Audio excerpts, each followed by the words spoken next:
Comment identifier les croyances limitantes de mes clients en tant que coach? Quelle méthode j'utilise pour obtenir cela? Tout d'abord, il est très important qu'un coaching est vraiment individuel. Le coach est là pour accompagner son client et l'aider à aller d'un point A à un point B, présent futur, vers un objectif bien clair et précis. L'une des premières compétences à avoir en tant que coach pour ce type de coaching, les croyances limitantes, c'est d'utiliser l'écoute active. C'est quoi l'écoute active pour moi? L'écoute active pour moi, c'est écouter son client avec vraiment l'intention d'aider. J'aime bien parce que la nature est super bien faite. Nous avons 2 oreilles, 2 yeux et une seule bouche. Donc, écouter, observer et parler très peu. L'écoute active, c'est une écoute en pleine conscience, sans jugement, sans critique, sans opinion et surtout sans interprétation. Et encore, ne jamais transférer ses propres expériences au coaché. Car souvent, ce que je remarque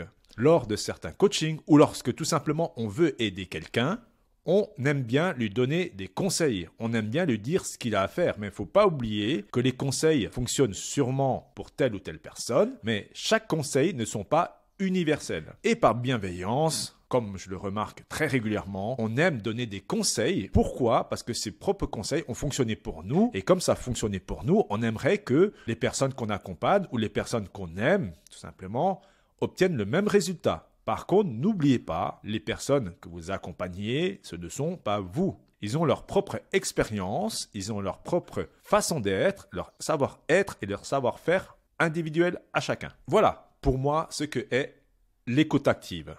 Il est aussi important de laisser parler son client et rebondir sur les mots forts, les mots qui vous interpellent dans le genre, comme exemple, oui, je n'arrive jamais à réussir dans ma vie professionnelle parce que j'ai l'impression qu'il faut que je sacrifie ma vie personnelle. Exemple de croyances limitantes, là, on va rebondir sur les points forts. Ah oui, on va se baser sur comment et pour quelles raisons il me dit qu'il n'arrive pas à réussir dans sa vie professionnelle. On va laisser développer, bien sûr, écoute active, sans jugement et sans interprétation.